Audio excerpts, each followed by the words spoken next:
Good evening. Hello. Good evening. Nice to see all of you. I'm Mark Oppenheimer. I'm professor of practice in the John Danforth Center on Religion and Politics at Washington University in St. Louis. You've heard of it. WashU, that is.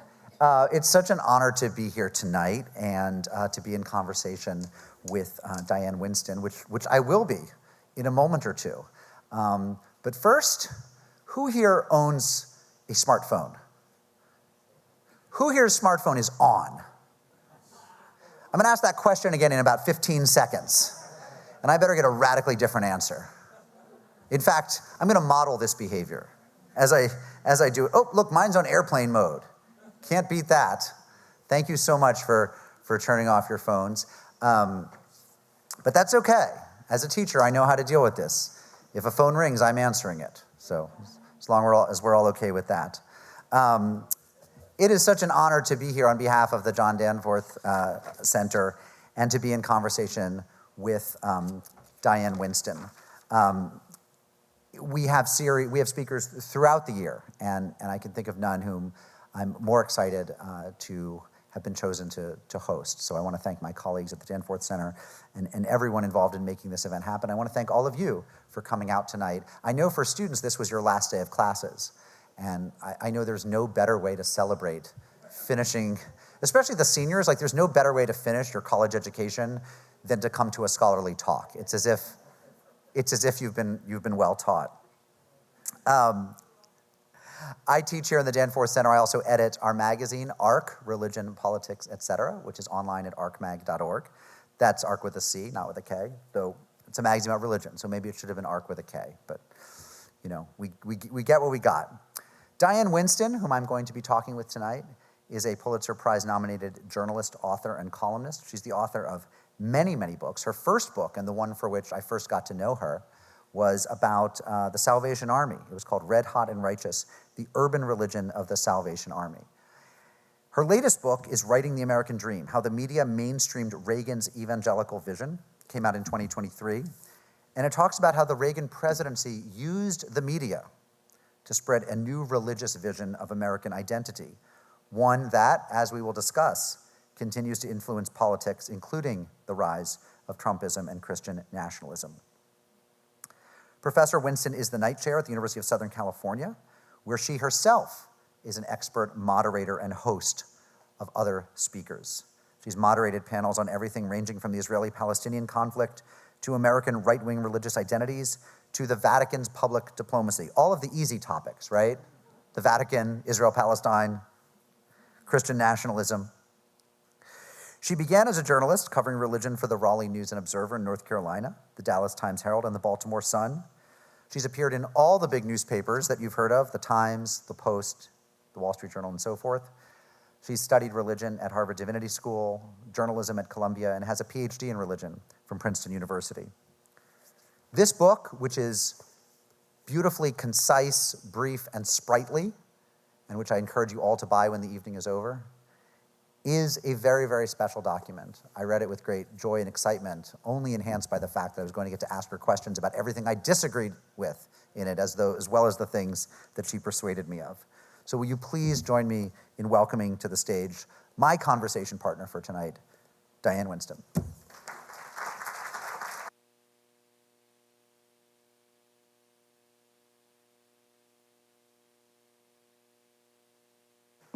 We had the very important pre-convo discussion of what kind of microphones we want. I voted handheld, she has lavalier. So Diane, thank you for joining us. Thank you, Mark. It's a pleasure to be here. Thank you all for coming tonight. And I want to tell you, as I want to tell everyone in the audience, how this evening is going to go. It's going to begin with my asking Diane questions about her book and about other work that she's done, and concluding with some observations, I hope, from her on what her book and her work have to tell us about the current moment. She finished this book before the current Trump presidency, but I think it's a highly relevant document in this presidency, so I'm sure she'll have thoughts on that as well. And then she and I will finish up, and we're going to take questions from you. And for me, that's always the most exciting part of an event, is that you are going to ask questions that, first of all, I hadn't thought to ask, but that might push her thinking in ways that will perhaps presage whatever the next book is. I mean, I think perhaps you'll agree that as a scholar, it's the audience that really teaches us where we need to go from there. So please be thinking and make notes for yourself, and just have in mind what it is that you want to ask her, because we're going to end with your conversation. And then we're all going to take a break from there. We're going to end the evening, and we're going to just spill out outside where we're going to have a drink, and anyone who wants to talk to our guest or purchase her book, have her sign it, ask questions, argue, quarrel, battle, that'll be our time. So it's going to be a really, really fun night, and the more audience participation, the better. Wait, I'm not looking forward to people arguing with me. No? Everyone has to agree with you? Okay. Anyone who disagrees with her can go home, and everyone who just wants to give her unqualified praise, hang out and have a drink. So this is a book, it's right there in the title, Writing the American Dream, How the Media Mainstreamed Reagan's Evangelical Vision. And because I know we have in the audience people who were not alive for the Reagan presidency, I want you to tell us who Ronald Reagan was. And I put that question out to you with no qualifiers. You can interpret it however you wish. But who was Ronald Wilson? It was Wilson, right? Yes, Ronald Wilson Reagan. Do you have 24 hours? I do. I don't know if they all do, but in 3.5 minutes or fewer, who was Ronald Reagan? Ronald Reagan was an American politician who began as a sports commentator. And one of the things that interests me most about his work as a sports commentator is he did it without actually watching any games. So he literally was making up the plays and talking about them on radio because there was no way to watch them in real time. And I think that ability to sort of fabulate was key to some of his successes later in life, because he learned how to speak quickly, to speak engagingly, and to make things sound exciting. So Ronald Reagan also was someone who grew up in a religious household and himself was very religious. I know that many journalists and many of his contemporaries thought that his religious stuff was, put on for the media or put on for the public. But in truth, he followed his mother, who was a devout Catholic, devout Disciples of Christ. His father was Catholic, but he grew up in the Disciples. And he taught Sunday school, and many of his contemporaries thought he would become a minister because he was at church a lot. One of the reasons he was at church a lot was because his girlfriend was the preacher's daughter. But other than that, he seemed pretty sincere in his beliefs. You can stop me whenever. No. I'm learning. I didn't know he made up. So they gave him a score. He knew the score. He knew the score. But he had to come up with how the runs were scored. Yeah. Basically. Yeah. Okay. Wow. He went to college, and he was a middling student. And he, as I said, he thought he'd be a pastor, but once he began doing the radio announcing, he thought that was more of his thing because he liked sports as well as he liked religion. Somehow he made his way to Hollywood, where he was put under contract, and he did a number of movies. He wasn't a great actor, he was a good actor, and eventually his contract ended and wasn't renewed. While he was still acting, he became president of the Screen Actors Guild, and he was a Democrat. His family were staunch Democrats. He was someone who had, a picture of FDR in the family room. And he was a Democrat, he was a union leader, and in the 50s, after he was let go from his contract, he began realizing that he was paying very high taxes and not making as much money as he used to. And as he thought about the tax brackets, then he became more and more convinced that taxes were a real problem in this country. And the tax rates were pretty high at that time. I think when JFK became president, the tax rate on the highest paid Americans was close to 90%. Reagan wasn't in that tax bracket, but he still was being taxed quite a bit. And as he became more interested in taxes and lowering taxes, he also became more and more disenchanted with unions because he began thinking unions were part of the problem. And so he made this radical move from being a moderate Democrat union leader to becoming a Republican. And that was one of the big shifts in his life. And he became really political during the Goldwater Convention, the Goldwater running for president in 1960. 1964. And he gave one of the best speeches for Goldwater that was given at the time, and people began to think of him as sort of a leader for the conservative movement in the Republican Party because he was such a good talker. He was a good talker because he had been on television, and after he stopped acting, GE hired him as a spokesperson, and he spent several years traveling the country talking to GE employees.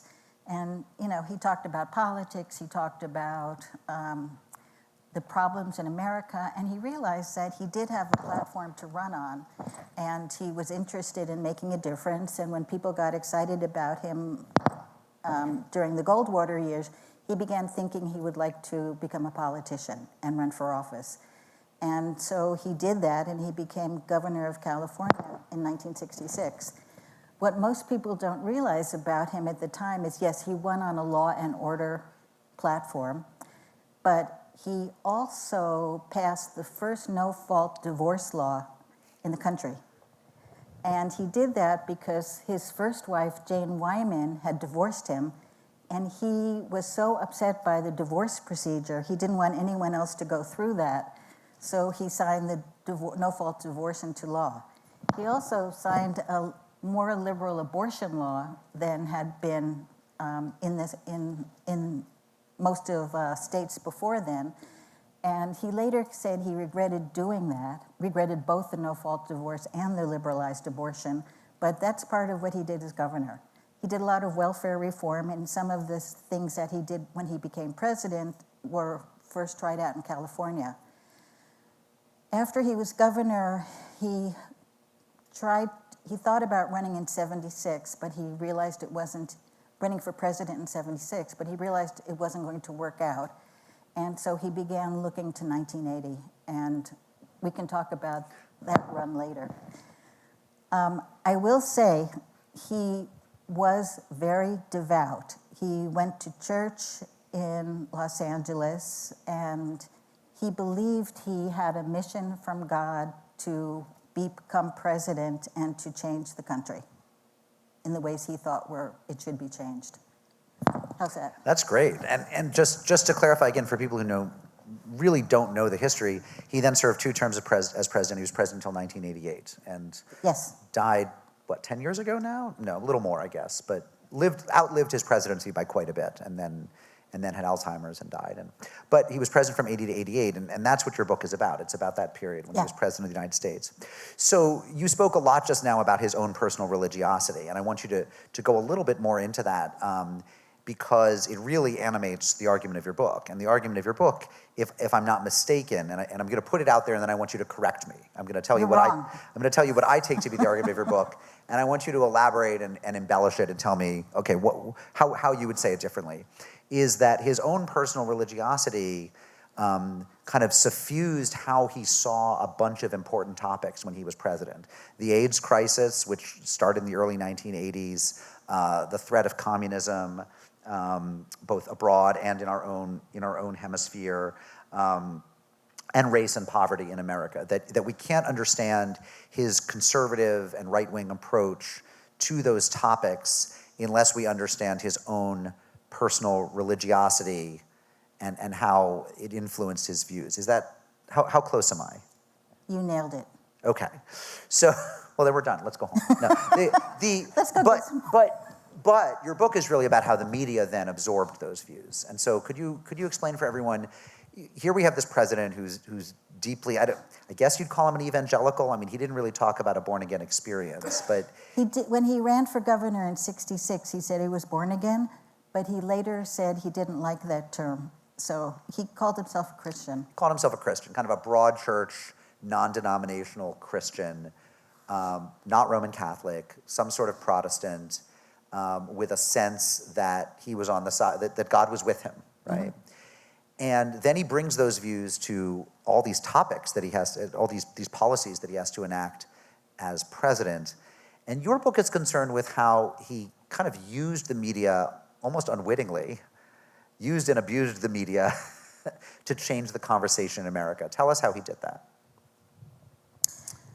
I have to correct you in one place.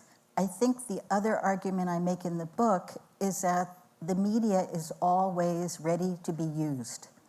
And the media, which we often think of as independent and objective, I'm speaking now about the corporate media, which at that time was the media. And by corporate media, I mean Washington Post, St. Louis Dispatch, New York Times, Atlantic, CBS, all the media that is owned by corporate hands.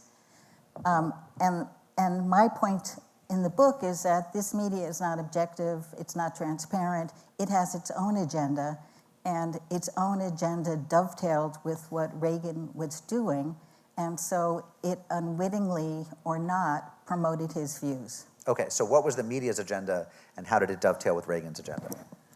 Well, despite people thinking the media is a liberal institution, and let's talk about the 1980s media, because the media today we can talk about that too, but right now I want to talk about the media before the digital revolution, because before the digital revolution, we had sort of consensus media, which meant most of us read the same things, listened to the same things.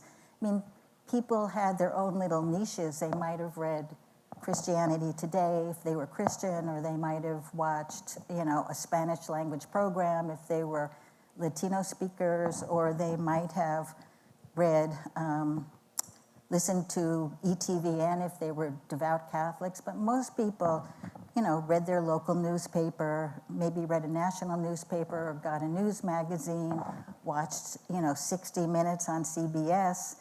We all kind of had the same orientation. And I would say the orientation of the corporate media was to make money, right? Their business.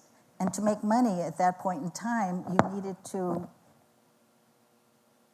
discuss things that people wanted to hear and that were in the realm of what was real. And you didn't want to rock the boat. So if you think about it, even back in the 80s and 90s, before the digital revolution, you weren't reading very much about socialists in our media. That's because most companies and business and corporations aren't interested in socialism and don't want to talk about it very much. They talk about things that maintain the status quo. The corporate media wants to maintain the status quo. 2, in the 80s, the media wanted to be giving happy news. That's because the 60s and 70s were a very turbulent time in our country, and there was a lot of upsetting and bad news, right? The war in Vietnam was a problem. And if you don't remember what I'm talking about or didn't study it in AP history, let me know. So the war in Vietnam had been upsetting. The feminist movement had been upsetting. The movement among America's brown people and black people and Asian people and gay people calling for their rights and their recognition was upsetting. The fact that the economy was changing, that a lot of factory jobs were going offshore was upsetting. There was the recession and stagflation, and then there was the Iran crisis. So Americans felt very beleaguered, right, by the time 1980 rolled around. There had been, the scandals with Monsanto and Agent Orange and the Ford Pinto blowing up. So many bad things were happening that media leaders, publishers, felt we need good news. And Reagan he was the embodiment of good news, right? At a time when Jimmy Carter was telling Americans we need sober reflection on our country because we can't do everything we want to do and we can't live as big as we had lived before, and we need to think about gas and we need to think about energy consumption. Reagan came and said, I'm going to make America great. I'm going to make America great again. That was his slogan originally. And it's going to be morning in America, and things are going to get better. And this was the kind of person that the media wanted to promote. And it interestingly happened at the same time as USA Today. USA Today debuted in 1983, and that was sort of the media analog to Reagan, because USA Today was all about bright, happy news, you know. Its first publication was the day that there was crisis around the world, but Princess Grace had also died. Princess Grace, for those of you who don't remember, was an American actress who married the King of Monaco. And the USA Today decided that more people were interested in Princess Grace than in wars in Lebanon. So they ran with the Princess Grace story. USA Today epitomized this idea of the politics of hope, a nation of hope. And Reagan also, that's what he was about, hope. We can succeed. We don't have to come to terms with our limits. So it was a very good marriage of convenience between Reagan and the media. I'll also tell you a little secret, which is that one of my colleagues, a journalist at USC, was working at Time magazine when Reagan was running for office. And he asked the editor-in-chief of Time, how should we be covering this Reagan guy? Because at the time, Reagan was kind of old to be running for president. People didn't take him too seriously. He was 70, right? Yeah. I mean, this was back when 70, he was the oldest president ever up until that point, when he was the oldest president elected.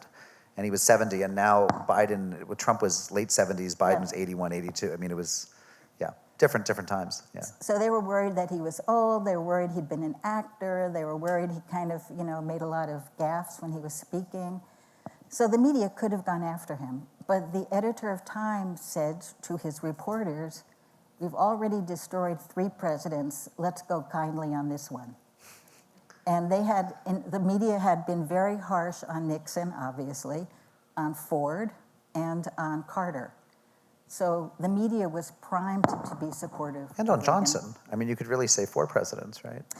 Yes, he could have added Johnson, right. You're exactly right. So it's your argument that, for one thing, we have the media back then, there were fewer outlets, and the way you make money today, if I could just reframe this a little bit, there is no media outlet that's going to get 30 or 40% of Americans to pay attention to it.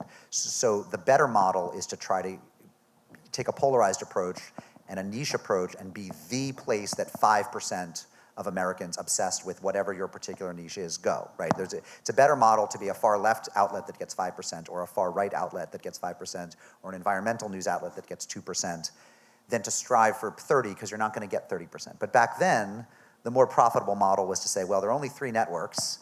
Each of them could have a third of the nightly TV audience. And if you could get 40%, you were crushing the competition. So the goal was much more to go to be as mainstream as possible, not to lean into the niches of the far left, far right, monarchism, anarchism, whatever, but to try to appeal to the broad swath of relatively apolitical, non-ideological Americans. So that's where the media was. Then you're saying they have Reagan, who says, yeah, it's all good, it's all happy clappy anyway, and he's a good candidate for that model. Am I tracking pretty well? Yes. But here's my question. So how did that play out in the actual daily news, right? You're saying he was a good president for them. They didn't want to go too hard on them. They were looking for happy news, consensus news, status quo news. He was a happy kind of candidate or then president. So what? So what's an article that then ends up looking different because that's the news model and that's the president and they have this interesting marriage of sensibilities? How did that actually change coverage? It changed coverage by the very fact that the reporters weren't trying to say gotcha and that they weren't trying to prove that he was wrong or that he made a mistake, that they basically went along with what he was saying. An example of that would be the war in Grenada. Remind everybody what that is, because I had forgotten until I read your book. This was well, you have to tell them that you were 9 years old when it happened. I was 9 years old, and even so, it's a blip for a lot of people, I think. Yeah. Grenada is a small Caribbean island, and it had been a British colony, I think, until the 60s. And it was through the process of elections, there was a communist leader there. And the communist leader there, he was really interested in UFOs. And he had come to New York to go to a UFO conference. And another communist who was much more of a militant Marxist used the opportunity to depose him. So the US had been looking at Grenada for a while because, you know, the Bay of Pigs and the communist takeover of Cuba wasn't that far away. For those of you who don't remember, in the 60s, Fidel Castro, was it the 50s or the 60s? Castro came in 59. But yeah. So Castro took over Cuba, made it a communist satellite, and the US was really upset about that because it meant communism was in our hemisphere. And they did not want any more communist countries in our hemisphere.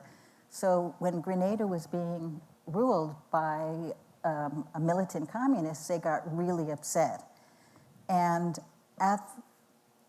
after the coup, some of the other Caribbean leaders came to the White House to say they were worried and could we do something. And there was also there still is several medical schools in Grenada where Americans sometimes went to study when they didn't get into medical school here. So Reagan and his advisors decided this would be a good time to go into Grenada and quash the communist revolution, what they thought was going to be a communist, well, that they felt would be the ground zero for a communist takeover of the Western Hemisphere. So they decided at the offset that when they did the invasion, which was never called an invasion, it was called a mission. So when they would do this mission, they would not let the press come in to report. And that's because they remembered what the press did in Vietnam, and they decided that they were a little nervous about the press overturning what they were doing in Grenada for the same reasons. So they kept all the press in Barbados, and they went in and did the invasion. And the only news that came out of Grenada was from US sources. And US sources made this sound like, you know, communists from Russia and Cuba and North Korea had put hordes and hordes of weapons on the island, and that they were building an airstrip for Soviet planes to land, and that they were going to mount an invasion of, I don't know, other countries very soon, and they had to clean up caches of weapons. And this was the news that the American people were getting, and there was nothing to counter it because there were no independent reporters. So when they finally let the press in, the first stories were, yes, this was terrible, and thank God we won, and there was problems here, and everyone's safe, and the medical students got out, and so things are fine. But as the reporters began digging, they did find out that the administration had blown up the threat way past what it was. But my point is that the initial stories kind of corroborated what the president said, because reporters have a tendency to believe what elite sources tell them. So if the administration, or they did back then, if the administration says, you know, your jacket's red, they would say, your jacket's red, even though I can see it's blue. Okay, but let me push back and say it sounds like you've described a success story, which is they went in. You know, first of all, they probably would have liked to cover it initially themselves. The government, the military kept them out, kept them in Barbados. Mm-hmm. Then finally, after the military had deposed the Marxist government, which took what, a day? I mean, 2 days. It took about 5 days. 5 days. Then the military did come, or then the journalists did come in, and then maybe after initially reporting what the government said is true, they pretty quickly began revealing what the government had said as lies. I mean, how is that not a success for the press? Because for the first few days, the press allowed itself to be silenced. That's number one. There were no protests by the press saying, you know, you should let us in, we're going to go to court, we're going to hold you liable if we can't bring the free press in there. So the press capitulated in the first place. In the second place, when they did go in, for the first few days, they did corroborate the government, and only after a few more days did they begin reporting the actual reality of what was happening in Grenada.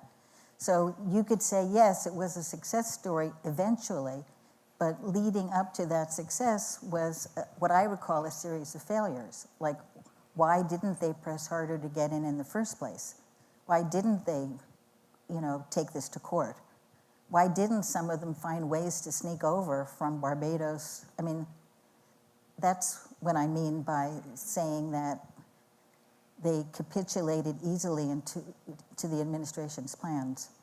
And do you think that, what's the level of intentionality there? Did they know they were capitulating? Do you think they thought they were being good reporters, but they'd been so captured by his rhetoric or by the structures inhibiting what they could do? How culpable were they? I wasn't there, so I can't give you an on-the-spot answer. I think it was a variety of reasons. I think some of them, respected the power of the presidency. I think others of them, weren't thinking about, should we file a lawsuit? That would be something that their editors or publishers should have done. I think most of them were pretty frustrated by events. I'm not necessarily sure that reporters intentionally fell in line with Reagan's agenda. The argument I make in the book is that the media is circumscribed in certain ways, that some things don't get reported and other things do. The media had a really hard time calling Trump a liar. It waited and it really thought about, shall we say Trump is a liar? This was in his first term. Because the media does not like to call out presidents or other people. So, and you could say that even now, during this last election, there were things that could have been reported about Trump, for example, or Biden, that weren't really being reported. And I think that's because there's an inherent respect for power and for elites in the legacy media. So, you have three kind of big case studies, and one is Grenada, which we just talked about. Another one is his treatment and the media's treatment of communism, specifically with respect to Russia and what he called the evil empire. Can you talk a little bit about that term, the evil empire? And he debuted it in a speech early in his presidency. We're not too early, right? It was a couple years in. It was March 8th, 1983. Right, when the economy was tanking, he's trying to change the agenda, get people thinking about something other than how poorly the economy is doing. Tell us about that term, that speech, and how the media ended up using it. Actually, that speech was more about the nuclear freeze movement, because those of you who remember the 80s remember that there was this great fear that the nuclear powers were going to restart the arms race and there'd be another nuclear war. And some of the biggest demonstrations ever were held in New York and London to protest nuclear weapons. And Reagan did not want to do that. He wanted to build up our nuclear stockpile because he believed in peace through strength. And so he was very much against the freeze. And when he went to speak to the National Association of Evangelicals in 1983, he knew he was in a serious hot spot, because at that time, most people were in favor of a freeze. And believe it or not, even the right-wing evangelicals wanted a freeze. So he knew he was going into an audience that wanted a freeze. He also knew evangelicals were pretty pissed at him because he hadn't really done anything on their agenda. He was very interested in lowering taxes, changing welfare, ending communism. He wasn't as interested in stopping abortion or getting prayer back in school. And that's what his evangelical constituency wanted from him. So they were pretty pissed at him. So he goes to the meeting of evangelicals, and he basically talks about how we are in a cosmic struggle with an evil empire. And one of the things I talk about in the book is that talking about a geopolitical crisis in religious terms was sort of unusual at this point. Calling the Soviet Union an evil empire that had turned its back on God and didn't deserve to exist was not the kind of things most presidents had said previously about their foreign enemies. Reporters at the time mostly wrote about what he said or didn't say about the freeze, and only some of them mentioned the evil empire stuff at the end of their articles. But the speech became known for the term evil empire. And what struck me is that Reagan had a deep, deep, deep hatred of communism because he felt communism denied the three freedoms he felt were most important and which defined America. And this was freedom of religion, freedom of politics, democracy, and freedom of economics, which is free market capitalism. And the Soviet Union opposed every one of those three. So you and I might say he saw it as an existential threat to the US and what it stood for, but rather than say it's an existential threat, he called it an evil empire and saw it as the most important religious cosmic battle of our times. And you felt that the press kind of did his work for him after that. Is that fair to say? I mean, as I recall, the argument is they repeated this term so much. I mean, he gave the speech once, but the press liked a clever term, a clever alliterative term, right. And they made it a thing. Is that? Although the first day news was about what he said about the freeze and saying the freeze was a bad idea, editorialists began talking about the evil empire, and so it became sort of repeated and repeated and repeated in news media because, first of all, it was kind of a catchy phrase. And this is also only 6 years after Star Wars. Yeah, so. And remember his defense initiative was called Star Wars. Star Wars, right. It was a catchy phrase, and it seemed, to many editorial writers or opinion writers, it seemed emblematic of his sort of, people on the left saw him as like a crazy militant person who was going to bring a war any day now.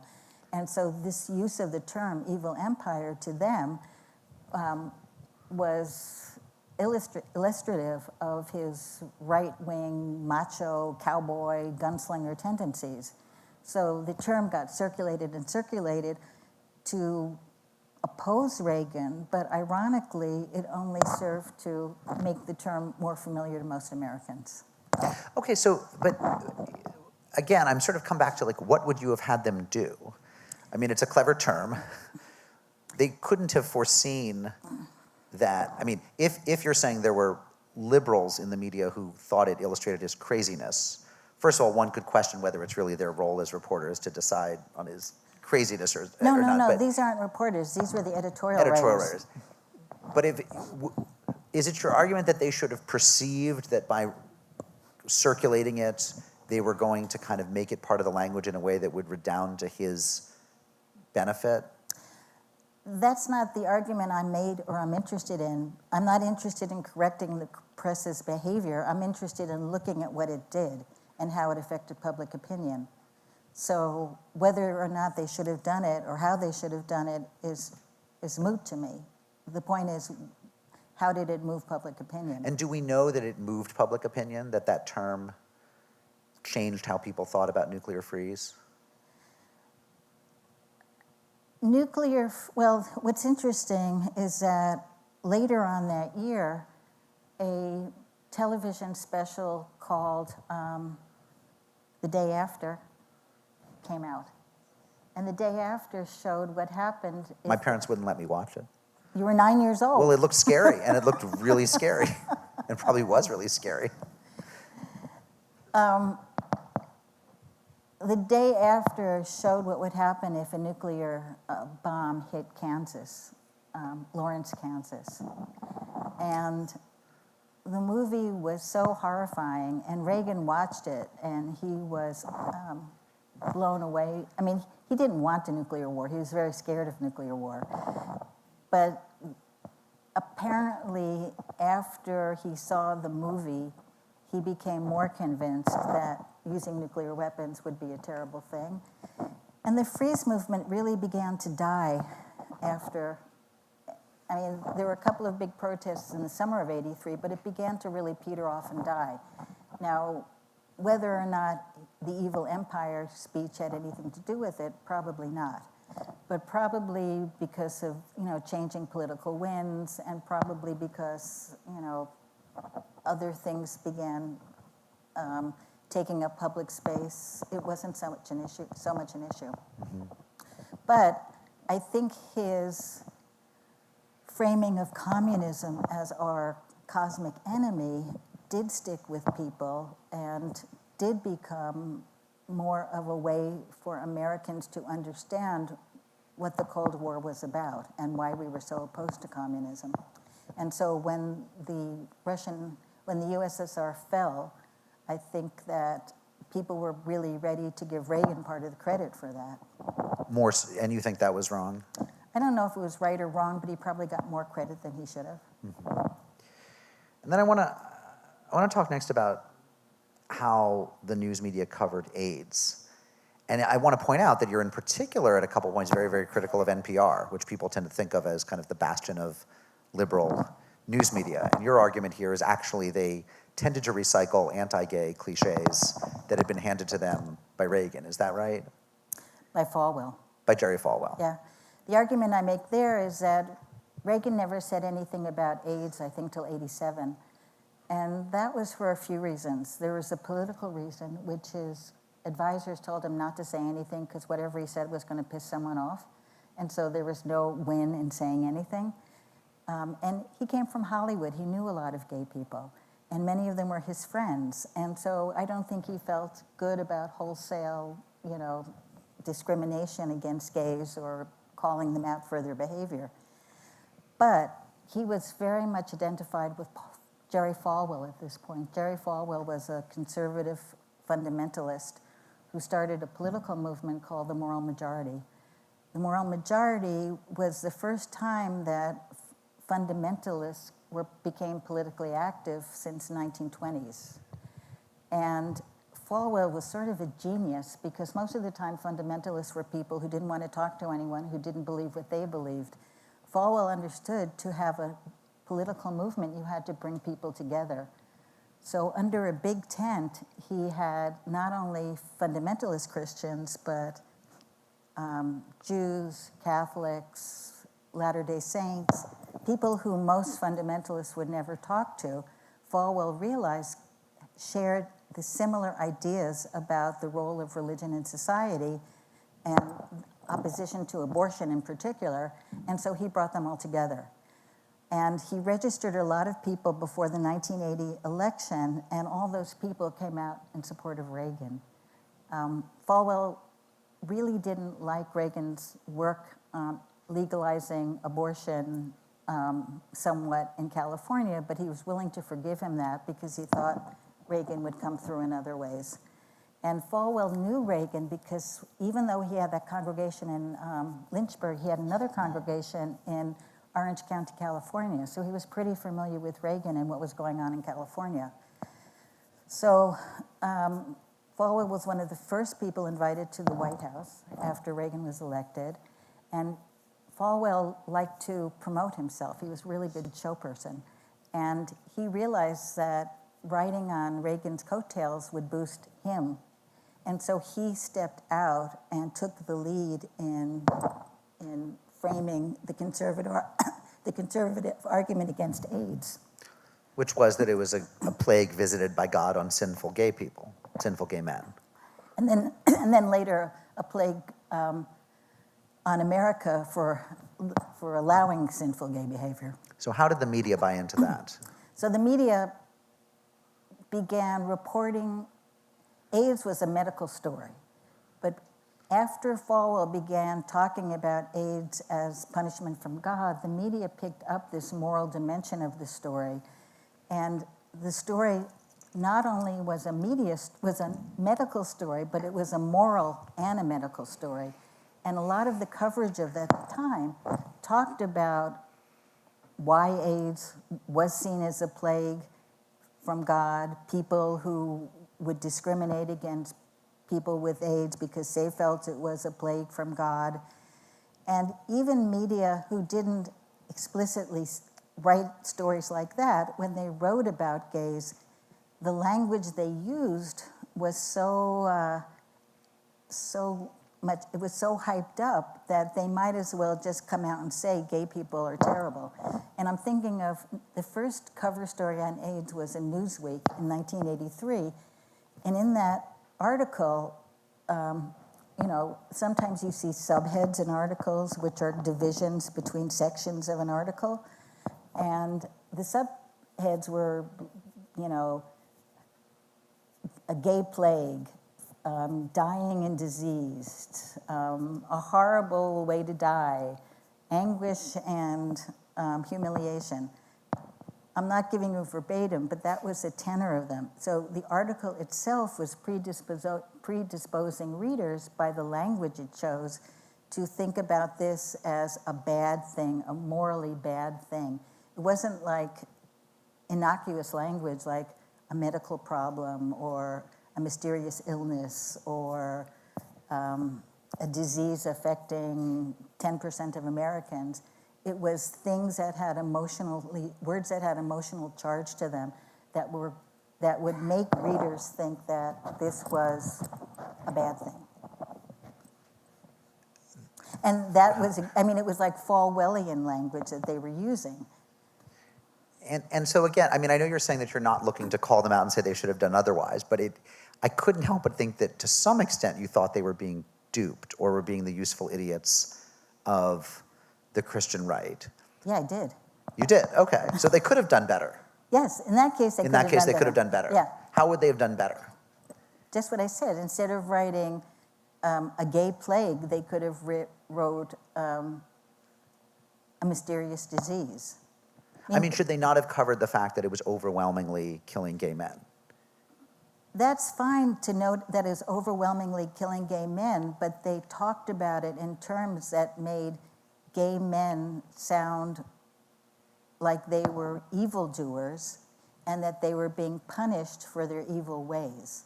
The moralistic language that Falwell used to call out homosexuality was being repeated in Newsweek, and I don't think that that kind of purple prose was necessary. Mm-hmm. So at the very end of the book, you write, the news media, the alleged bastion of liberal views, normalized and circulated Reagan's religiously inflected neoliberalism. Unwilling or unable to see their role as propagandists or to rethink their mission as truth tellers, America's journalists eased the way for subsequent decades of growing income inequality, militant unilateralism, and intergroup conflict. So there are two things I want to pick up on there. One is that you're critical of the media's conceit or vanity that they are, or that we are, truth tellers. And you're very critical of the media's identity of themselves as objective. And you think that that gives rise to some bad practices. Can you explain why the media shouldn't think of themselves as objective or as truth tellers? Because they're not? So, what, is it not something they should aspire to, being truth tellers? Of course, it's a truism that nobody ever gets there, right? That nobody is a perfect truth teller or perfectly objective. Are they bad at, was the problem in the aspiration? Part of the problem is, and I don't want to get too philosophical here, but what is truth? And whose truth are we discussing? So the very fact, one of the arguments I make at the start of the book is about the relationship between the news media and religion, and how American news media began as a religious press. The first newspapers were basically religious newspapers that interpreted everything that happened as the work of God. And American newspapers sort of were written from this sort of omniscient perspective that, what is God doing for us? And to some extent, American newspapers have always tried to take the news from a high level and be omniscient about what's going on as if they had the God's eye view. This is different than many European papers or papers elsewhere in the world where you know this paper is more left and this paper is more right and this paper is more central or this paper is right central or left central. Those papers don't think of themselves as having the God's eye view, the omniscient view. So I do believe that being clear about what you represent is a better way to go.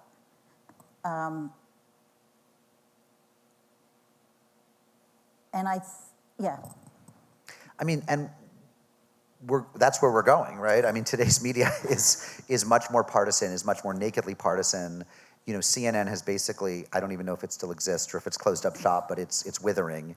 And MSNBC, which is pretty overtly left progressive, Fox News, which is pretty overtly conservative, right wing, do much better. They have much bigger followings. That's clearly where and I think in the first Trump era, it was, the Washington Post established a more liberal left identity, not as much anymore. But I mean, papers went all in for a kind of point of view. Right. That was better? Insofar as you know what you were reading, I think it was better because there is no such thing as an omniscient point of view. I mean, we take everything really to extremes in this country. So I personally don't think the way Fox News covers news is necessarily a good thing. I think it has polarized debate in an unhelpful way. On the other hand, I think, the Wall Street Journal, which is known to be more conservative even in its news coverage, it's not hysterical or polemical in the same way that Fox is. And I think, if I know I'm reading the Journal and I'm going to have news from a more business-oriented perspective, and you reading the old Washington Post because it's a little bit more liberal, I think that's good. I don't think it's a problem. So you don't have any nostalgia for the days when a lot of those top papers were centralizing their objectivity and touting their objectivity more?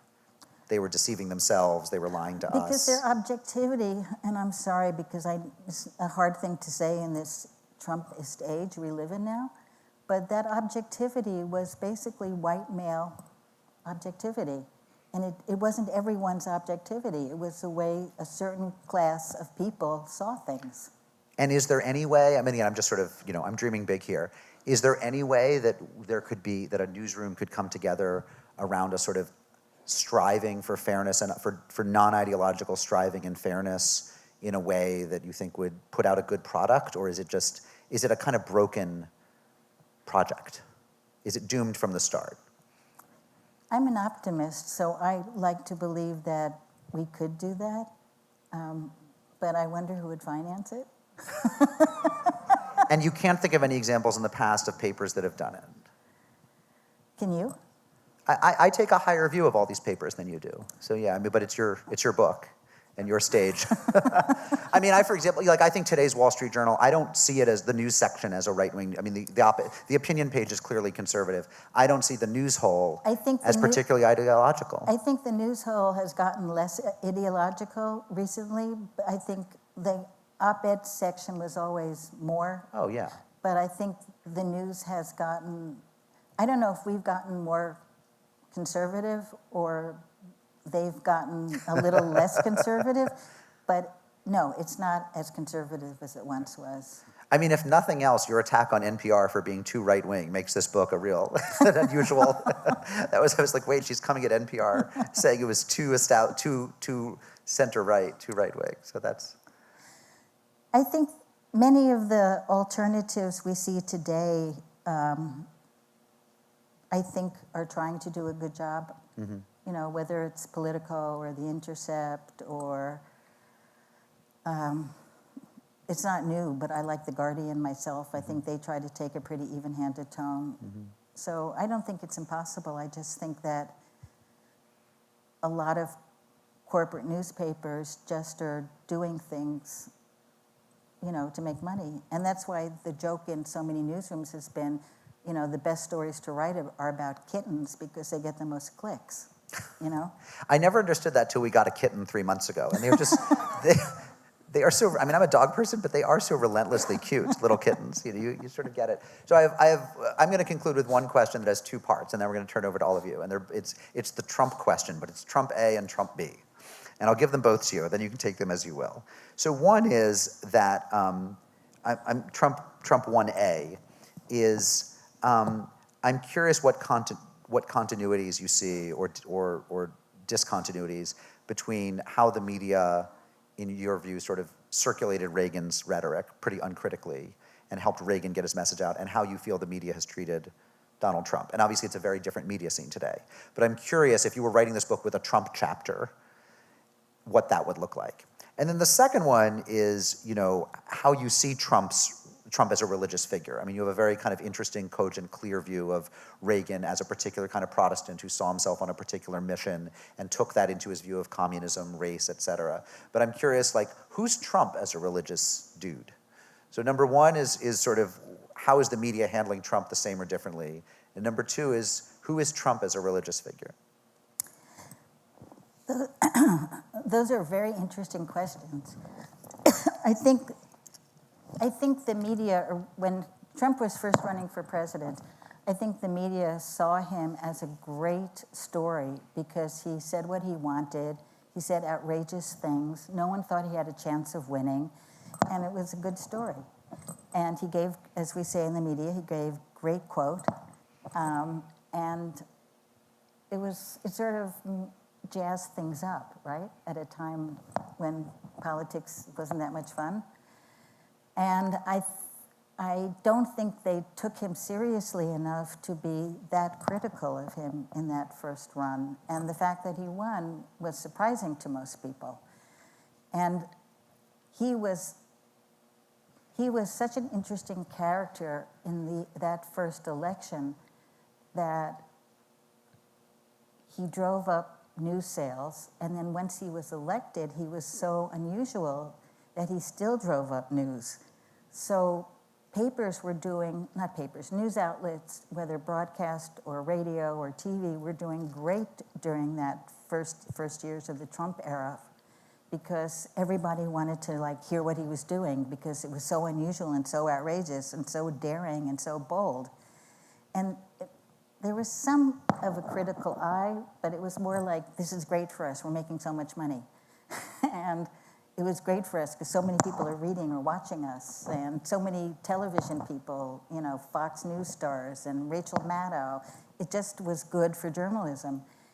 I think as things progressed, especially after COVID, and the country became so polarized around everything from wearing a mask to keeping things open, and Trump seemed to be dissembling on some of this, the media began rethinking its sort of open arms policy. And at that point, they began thinking, the guy's lying about some things, and what do we do about it? And that was the point at which many became more critical of him. And then after January 6th, I think in general, the media became very critical of him. Now, sadly, when Biden took over, well, I think it's sad, the coverage of the presidency became a lot less newsworthy because Biden wasn't an exciting, crazy figure like Trump was.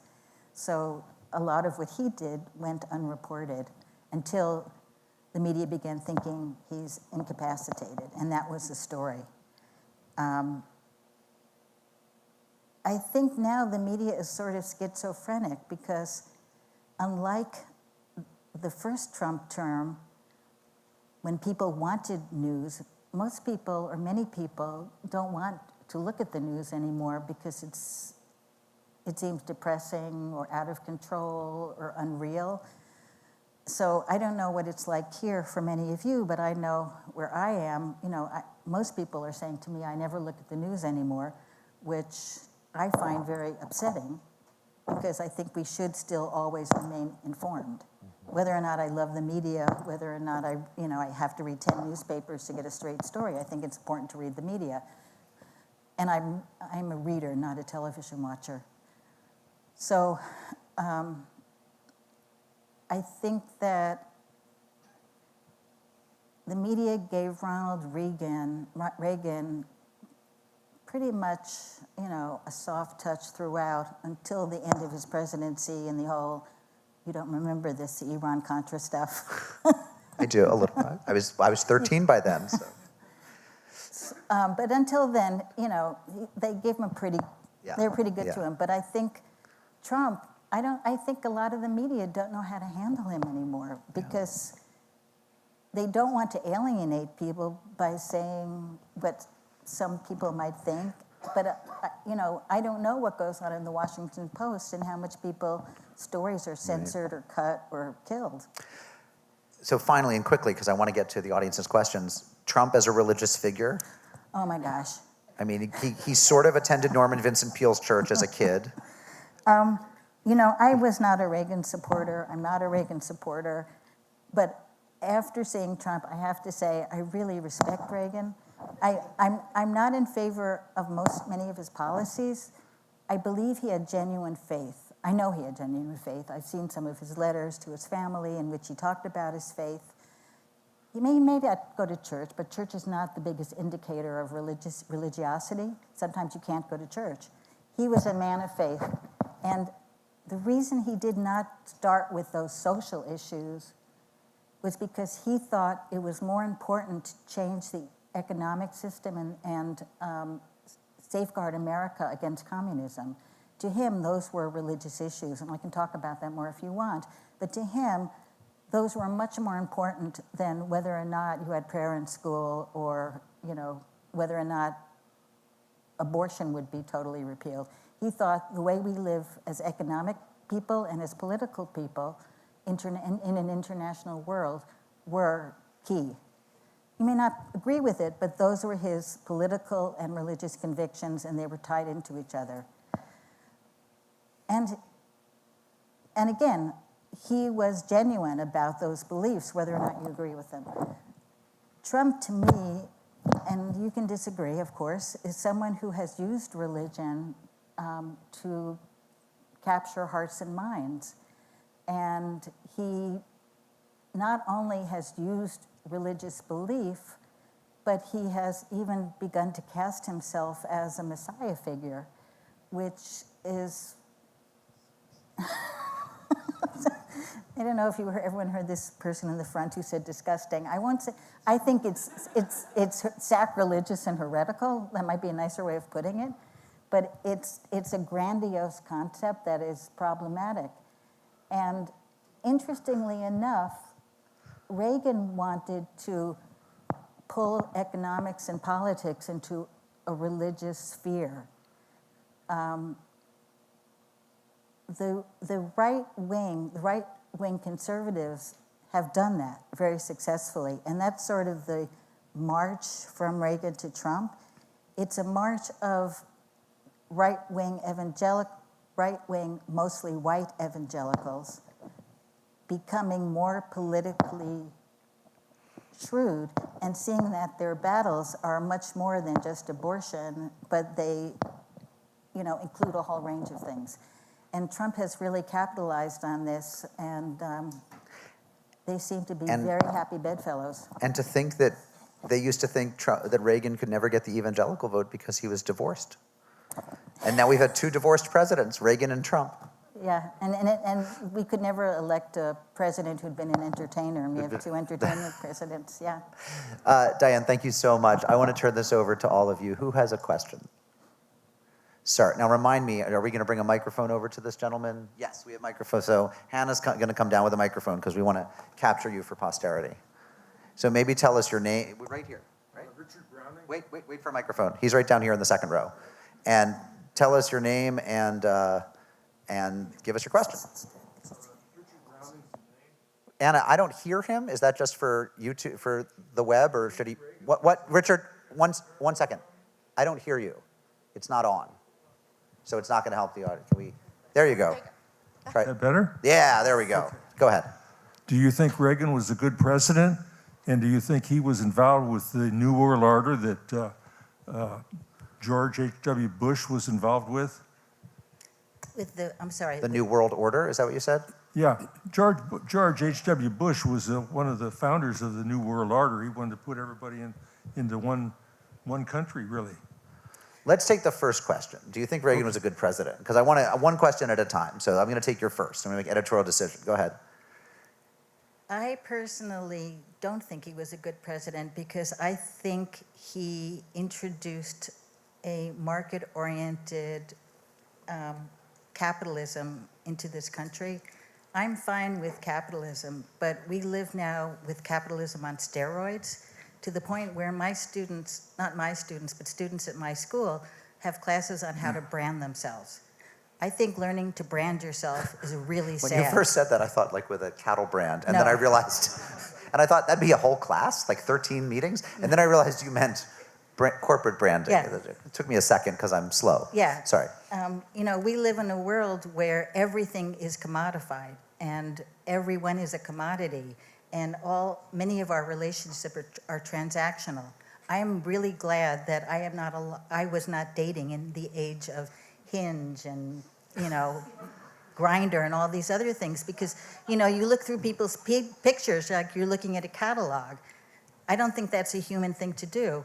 And I think the market orientation that dominates our society today was a product of Reagan's economic policies. I don't think he's totally responsible for it. I think there were other presidents who contributed to this issue, including Bill Clinton. But for that reason, I can't say he was a good president. Next to Trump, though, he was a dream. Well, Nope, we're moving on because I want everyone to have a chance, and we can come back to you. I have to agree with you, but he Sir? was primarily interested in giving speeches. All right, thanks so much, sir. Who's next? Back there. 1 second, just wait for the microphone. Thank you for your question. I really appreciate it. My name is Talmadge Newton. I have a question about the example of Grenada.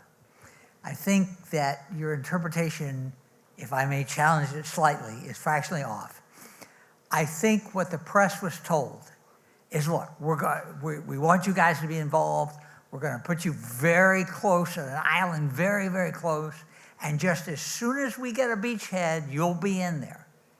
Oh, oops, it's taking more than a day to get the beachhead. Oops, it's taking more than 2 days. And finally, when they got in there, they faced the exact same problem that any reporter did on D-Day. There's no Frenchmen to talk to. There are no Grenadans to talk to. There are no Germans to talk to. There are no communists to talk to. All information comes from the government spokesman. 2 or 3 days later, they broke out from the beachhead and got to the people and started getting a very different story. All right, so what of that? What of that interpretation? American reporters had been at every major war during the actual fighting since the Spanish-American War. So there was, almost 75 years of the press being allowed to be there to cover it when the troops came in. This was a decision that was out of the ordinary. So you may be right that once the war ended, there weren't a lot of people to talk to. I'm not even sure I agree with that. But I would say the very fact that the press was banned was what made this case unusual. Interesting. Down here, we have another question. Thank you, sir. Hello. Yeah, thank you very much. I just wanted to comment when you were talking about during the AIDS crisis. And my name is Peggy. I'm a nurse, and I was a nurse and graduating from school in the mid-'80s. And I think part of the problem is the language that people started to use, inflammatory language, and that has crescendoed into what we see today. The other thing I just wanted to comment on is, because NPR was mentioned as a more central liberal media, is to just remind everybody that Fox News had a settlement for $787 million for falsehoods against the Dominion for the voting. So it's crazy that we have ended up where we are. But thank you very much. You're But- guardian of the truth. I think that the inflammatory language around AIDS, though, was a result of the religious right adding it to the conversation. Because if you look at the articles, initially there were reports on the medical condition and what was happening medically. It only became after right-wing preachers began saying this is a plague that the inflammatory language. So I do think to some extent it was religiously motivated. Yeah, yes, exactly. Who's next?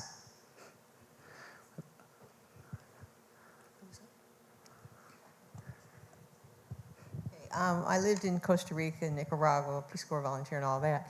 You didn't really mention that whole scandal. Can you give your interpretation of that? I can't because I focused the book on 1983 because that was, to me, a turning point in the presidency. At the start of 1983, it did not look like Reagan had a chance in hell to be reelected. The economy was tanking. People were mad about that. His own constituency of conservative Christians were angry that he hadn't done anything for them. So when the year started, his approval rating was like 32%. And I tried to look at some of the events that happened that turned things around so that by December he was a knight in shining armor and a shoo-in for re-election. So I know about what happened in the second administration, but I'm not well enough to comment That's on the it. next book, right? That's the sequel? But I will say one thing, the most interesting thing, I mean, there are many interesting things about the second administration, but what's so striking to me, and this is why his legacy is so crazy, when he ended the Fairness Act, which the Fairness Act made broadcast stations have to have balance. You had to have two sides of every story. He ended that. That's what led to talk radio and Fox News. So, But you're critical of that two sides for every story because you I'm think one of the critical. one of the points you make again and again is the press knew that the right-wing point of view was in a given situation, maybe not always, but in a given case study was nonsense, but they had to get it because they wanted to be fair and show both sides. So I would think that you would support his decision to end the fairness doctrine because you think that the ideology behind the fairness doctrine, which is on the one hand, on the other hand, is false objectivity. I think that you're taking my argument to a point where it's ridiculous, which is to say that it's one thing to say that news stories need to be balanced, which I don't object to. It's another thing to force balance, which was happening with climate change when we had to get climate deniers in every story about climate change. That is too much. Mm-hmm. But if you're talking about an ongoing thing that does have two sides, it is important to get both sides. And I don't think it's bad to have perspectives that are one-sided. My problem with Fox News is that it has taken that to such an extreme that it has polarized the country, and it's not even telling the truth most of the time. So if it was a conservative outlet that told the truth, I wouldn't have a problem with it. It's just the fact that I don't think they're even telling the truth. Does that sort of... No, yeah, I mean, I hear you. I think I'm pointing out in the book, you have a lot of skepticism of when they go for the comment from the other side as well. So but you've explained it. I get what you're saying. Maybe time for 3 more questions? Even 4 if the 3 are really spiffy and sprightly and quick, but I don't know, we'll see. Yeah, so. Yes, thank you for your time tonight, but I was just wondering, do you think it is the limited criticality of the media that led to Reagan's mainstream like evangelicalism, or do you believe it was the behind the scenes work of the newsletters and the pulpit of the pastors that was just like, it was just there, that the media had to cover, that it became popular, Reagan's rhetoric? Yeah. Obviously, what we've done here is give you a very rough top line of the argument. Lots of people don't read, and lots of people even in the 1980s did not read a lot newspapers or news magazines. And many of those people were getting a lot of the evangelical message through churches and newsletters and coffee clutches, and they were part of Focus on the Family or another of those conservative organizations. So what I argue is that there was a whole stratum of people who knew these arguments and were familiar with them. What the mainstream media did was make these arguments more palatable for people who weren't in that world and never heard these things before. So if the New York Times and Newsweek are doing, the chapter we didn't talk about was a chapter on welfare and how ideas about the poor changed during Reagan's presidency.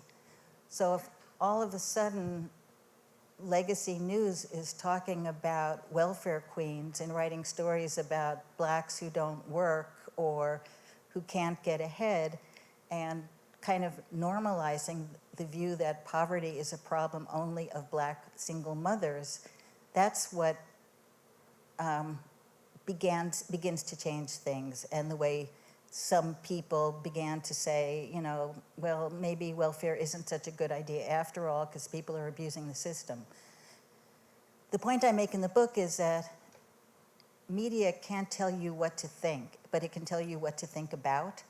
So if you never really thought that much about who was benefiting from welfare, and all of a sudden you're reading a lot of stuff about single black mothers being the main beneficiaries, you may or may not agree with that, but it's in your head now to be thinking about it. And that's my argument about how the media was able to soften up a lot of people who were not evangelicals, but were open to a new way of looking at things that seemed to benefit them and the country at the same time. Another question? We have one right here.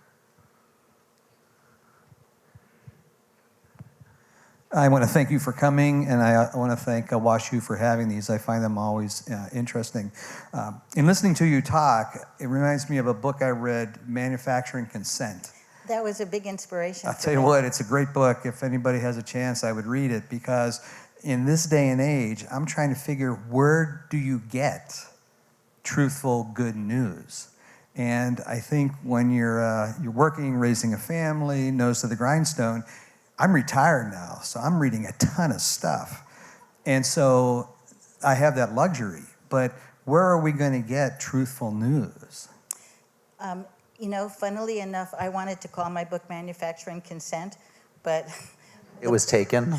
Well, people do take book titles. It's true. You can't copyright a title. Yeah, but it did seem like that book is still enough in the public mind that I'd be in trouble. We have this new show on Apple TV, Your Friends and Neighbors, but there was a Neil LaBute movie called Your Friends and Neighbors, which was a great movie. I think they just figured nobody remembers. It's Yeah. like, who cares, right? Yeah. I find that I'm reading more and more newspapers at once because I'm hoping that by reading a lot of different things from a lot of different places, I can begin to assemble what I think is true. I think that between the Trump election, the run-up, the election itself, like the run-up to it, and the war in Gaza, I have a very hard time trusting anybody. So I just try to read as much as possible from as many different sources. And I have a husband who's a news junkie. And what I miss, he sends to me. But I think you're totally right. It's hard. I think now more than ever, we see the underlying perspectives of some news outlets. And with Trump coming down on so many of them, it's even harder to know what to trust. So I think you have named a real problem we all face. Is there a final Boffo Grand Slam? The pressure on the last question is so great. This better be one hell of a question. Oh my gosh. No pressure, no pressure. Actually, my name is Catherine. My question sort of dovetails on him, and it is to ask, oh, nice to see you too. What do you make of the disappearance of local reporting, local coverage, local news. Certainly here in St. Louis, we're watching our paper, of which we now only have one major. We used to have multiple, get littler and littler and littler. For those of you who still get the print paper, you know what I'm talking about. But I believe that's happening elsewhere as well, and that local reporting is something that is, I mean, what do you make of the disappearance of it, or is it just me here? Is it actually happening? Thanks. Anyone concerned with American journalism, this is their first concern, that local news is being lost. As a night chair, I get to go to night foundation meetings, and for those of you who don't know Knight Foundation, it was made off of Knight Ridder, the newspaper chain's money. And Knight has organized a group of funders who have kicked in over $500 million to try to revivify local news. And that money's being spent all around the country to help local news become more, to strengthen itself, to, you know, hire more reporters, to modernize their newsrooms. Hopefully in the next 5 or 10 years, we'll see the fruits of that, because that's a lot of money to inject in local newsrooms. The other thing is that, strangely enough, whereas the American public doesn't trust news outlets anymore, especially the big ones, they do trust local news. Local news has the highest rating of trust and believability of any other news in this country.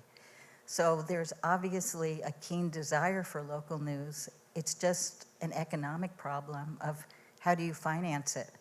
And this is a problem that has faced all news outlets since the digital revolution, that, you know, newspapers existed because of advertisements, and advertisements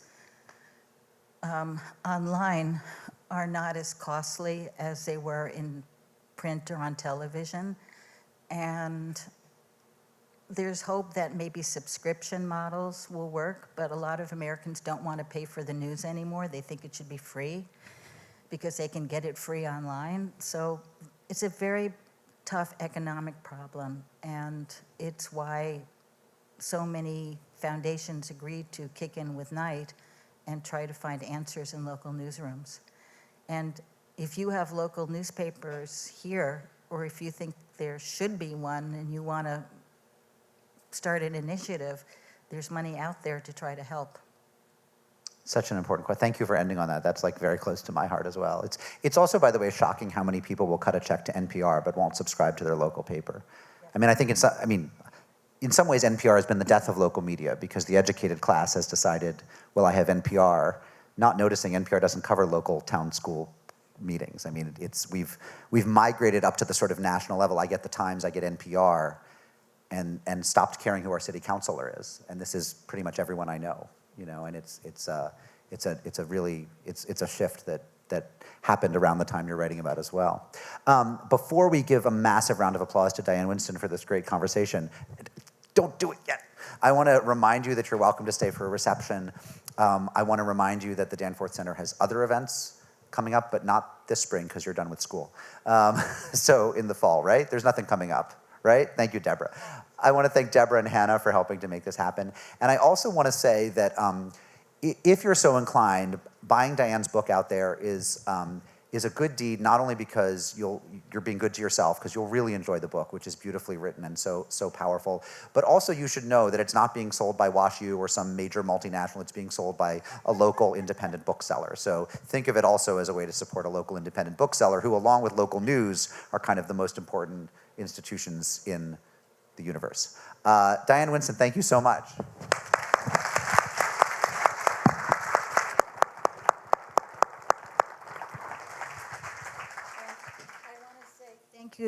Thank you to all of you for coming. Thank you, Mark, for being such You're a welcome. challenging interlocutor. I've never had anyone give me such a hard time. You should see me with books I don't like. I mean, And thank you so much to the Danforth Center for hosting me. It's been a pleasure.